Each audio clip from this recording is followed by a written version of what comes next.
interviews with overseas academic leaders and Pastor Ock Soo Park were actively conducted this week, starting with interviews with Myanmar bishops and pastors on the morning of the 21st Korean time.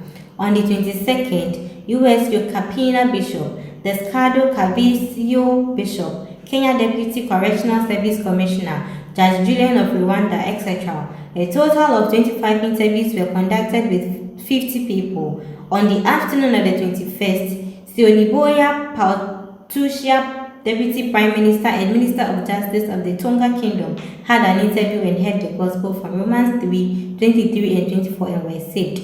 In addition, after discussing the establishment of the Mine Department in an interview with John Akama, the president of the Kishi National University in Kenya, faith counseling continued, and he heard the gospel of 1 John 1 and Romans chapter 3. Actually, President John Akama said, "I am righteous, I am holy." Today is the happiest day. He expressed his gratitude for salvation.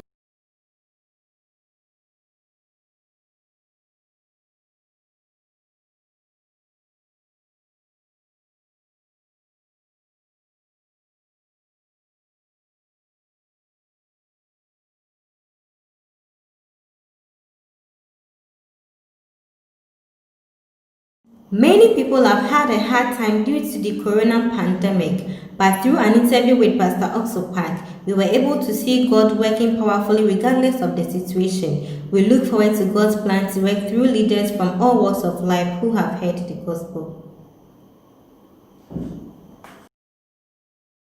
The 5th European CLF General Assembly was held on the 9th.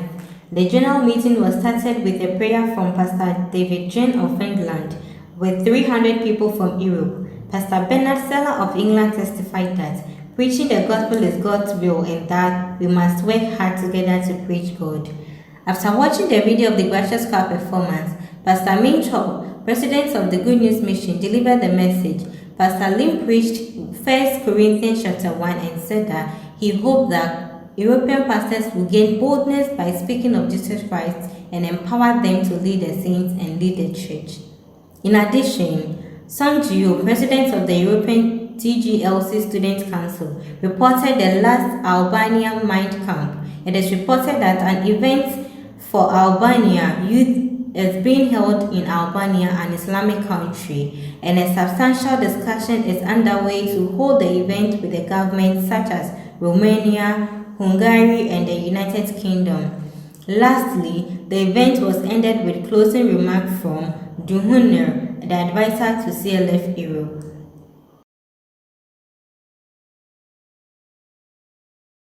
Online Global Kids Camp in Latin America has been held for 2 days from September 17th. About 4,500 children from 17 countries in Latin America who were unable to go out freely due to COVID-19 attended.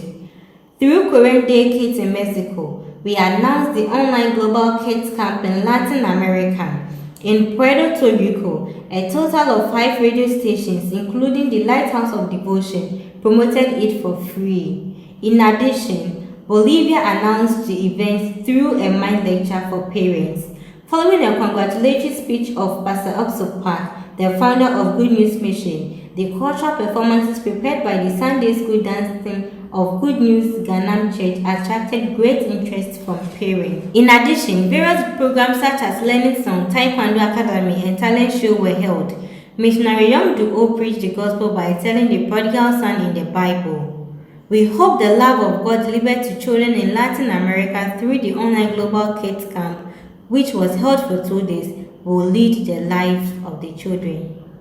An event for women was held under the leadership of the Philippine Church. The event, held under the theme, The Moment of Meeting with Mother's Hearts, was decorated with various programs for housewives, such as Korean Food Academy, Korean Academy, and Recycled Interior. This event, which aims to create a place where you can express your mother's love to your heart, began with watching the Korean movie, The One Who Will Be Big, depicting the endless mother's love. As the attendees progressed through the program, their hearts came together and they were able to understand each other's hearts.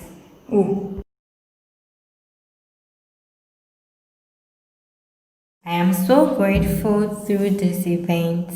I thought that we could never do this, but through the guidance of the church and God's servants, we stepped in and learned that we can do. And through this event, I could discover the heart of Mom. And I'm so thankful that I could deliver this happiness with others. Lastly, Pastor Nam Kyung, the head of the Philippine Christian Church, delivered the message. He talked about the love of Jesus who took care of our sins, using various audiovisual materials. Through these events for women in the Philippines shared their feelings that they were very happy to meet Jesus' love.